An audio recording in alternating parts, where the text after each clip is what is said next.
मोची और जादुई बौने। एक समय की बात है, एक गरीब लेकिन दयालु मोची रहता था। वह दिन रात मेहनत करता था, लेकिन जितनी भी मेहनत करता, वह और उसकी पत्नी अपना पेट भरने के लिए पर्याप्त पैसे नहीं कमा पाते थे। एक शाम वह अपने छोटे से कार्यशाला में बैठा था और उसके पास सिर्फ चमड़े का आखिरी टुकड़ा बचा था। यह सिर्फ एक जोड़ी जूते बनाने के लिए काफी है। उसने लंबी सांस ली। अगर मैं इन्हें बेच पाऊं तो शायद हमें और चमड़ा खरीदने के लिए पैसे मिल जाएं।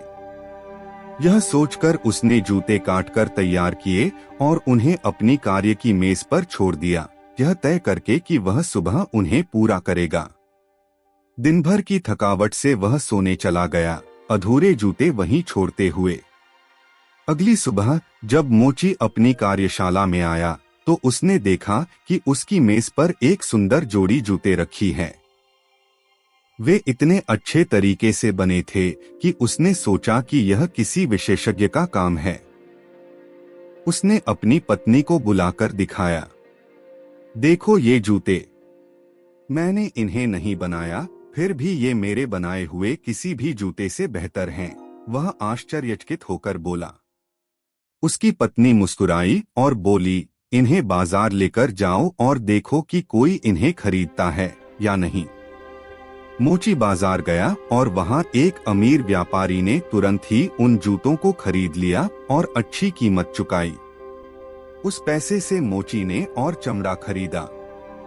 उस रात उसने और जूते तैयार किए और उम्मीद की कि कुछ जादुई फिर से होगा।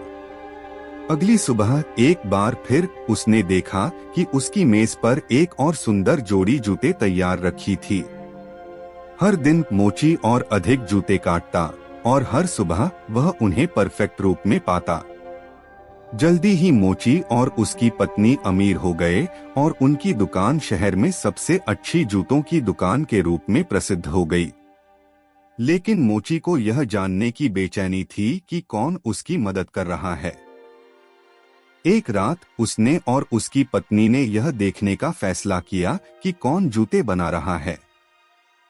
आधी रात को जब पूरा शहर सो रहा था, दो छोटे छोटे बौने चुपके से कार्यशाला में आए।